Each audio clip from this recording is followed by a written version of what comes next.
Have you ever heard the parable of the bricklayer? It's based on Christopher Wren, who was the architect commissioned to rebuild the St. Paul Cathedral after it burned down in the Great Fire of 1666 in London. Now, the story goes as this, that he's walking along and he runs into three different bricklayers. And he asks the first one, "What are you doing?" And the bricklayer says, "I'm laying bricks." And then he goes to the second bricklayer, "What are you doing?" "I am working hard to provide food for my family." And then he asks the third bricklayer, "What are you doing?" He goes, "I'm building a cathedral for our kingdom." And many times people reference this parable because it links to the importance of purpose, that last person is connected to what they're doing, they see the bigger picture, and that we need to have that meaning in life.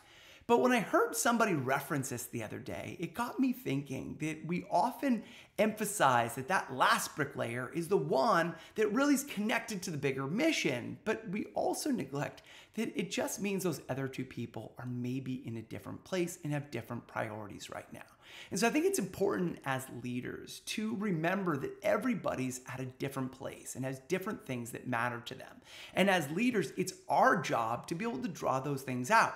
So when we run into that first bricklayer who's just saying they're laying bricks, well, maybe this wasn't their dream job and this is not what they wanted to do. And they wanted to do something else like be in a band or be a clown or whatever it is they want to do.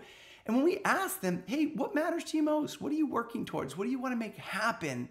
And maybe this is just a means to the ends right now.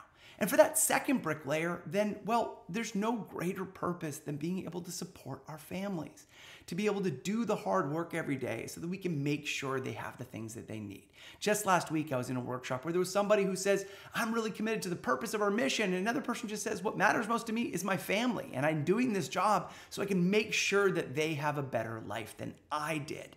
And that's what really drives them. And the more we understand that, the more we can support them to accomplish that and ask about their family and ask how they're doing. And that third person, well, it's great that they're connected to the purpose. It's great that they see that bigger picture. And maybe they're going to be a manager later on and they're going to stay connected.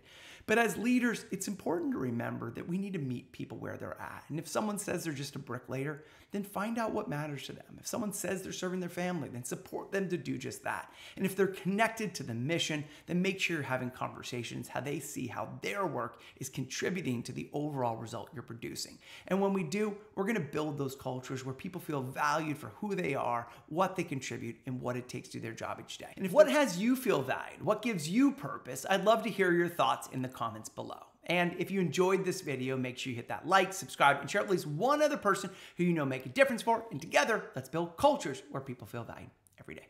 Take care.